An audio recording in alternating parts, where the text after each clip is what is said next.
భద్రాచలం శ్రీ సీతారామచంద్ర స్వామి వారి సన్నిధిలోని శ్రీ లక్ష్మీ తాయారు అమ్మవారికి శ్రీదేవి శరన్నవరాత్రి ఉత్సవాలు ఘనంగా జరుగుతున్నాయి. 9వ రోజు అమ్మవారు మహాలక్ష్మి అలంకారంలో భక్తులకు దర్శనమిస్తున్నారు. అష్టలక్ష్మి అలంకరణలు, కుంకుమార్చనలతో అమ్మవారికి పూజా కార్యక్రమాలు నిర్వహించారు భక్తులు. ఇక మహాలక్ష్మి అలంకారం సందర్భంగా బాలకొండ పారాయణం చేశారు.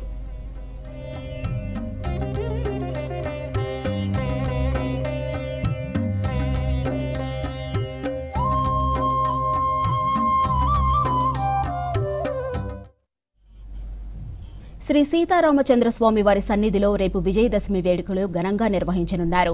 దసరా వేడుకల్లో భాగంగా శ్రీరామ మహా పట్టాభిషేకం, సాయంత్రం దసరా మండపంలో ఉత్సవమూర్తుల సాక్షిగా సెమీ పూజ, ఆయుధ పూజ, శ్రీరామలీల నిర్వహించనున్నారు ఆలయ అధికారులు. భద్రాచల క్షేత్రంలో శరన్నవరాత్రి మహోత్సవాలను పురస్కరించుకొని ఆలయంలో వేంచేసి ఉన్నటువంటి మహాలక్ష్మి వారికి రోజుకొక అలంకరణలో దర్శనాన్ని అనుగ్రహిస్తున్నారు.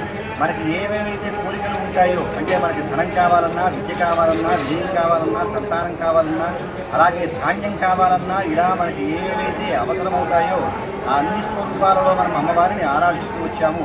అలా ఆరాధింపబడినటువంటి అమ్మ ఈనాడు మనకి నిజరూపమైనటువంటి మహాలక్ష్మి స్వరూపంలో దర్శనానికి ఉపజేస్తున్నారు. ఇది పరిపూర్ణమైనటువంటి కారుణ్యమైనటువంటి రూపము. ఎలా కారుణ్యమయ్యా అంటే, భగవానుడు కనుక ఆయన ఏమన్నా అలిగి ఇబ్బంది పెడదామంటే అమ్మవారు పురుషకారాన్ని చేస్తుందిట, అంటే సిఫారసు చేస్తుంది. అయ్యా, ఎవరు తప్పు చేయని వాళ్ళు ఎవరుంటారు, మీరు ఆగ్రహించకండి, అనుగ్రహించండి అని చెప్పి భగవంతుడి యొక్క అనుగ్రహాన్ని కూడా మన పైన ప్రసరింపజేసేటువంటి దివ్యమైనటువంటి స్వరూపము ఈ మహాలక్ష్మి స్వరూపము. అటువంటి రూపంలో ఈనాడు మనకి అమ్మవారు దర్శనాన్ని కృపజేస్తున్నారు. అలాంటి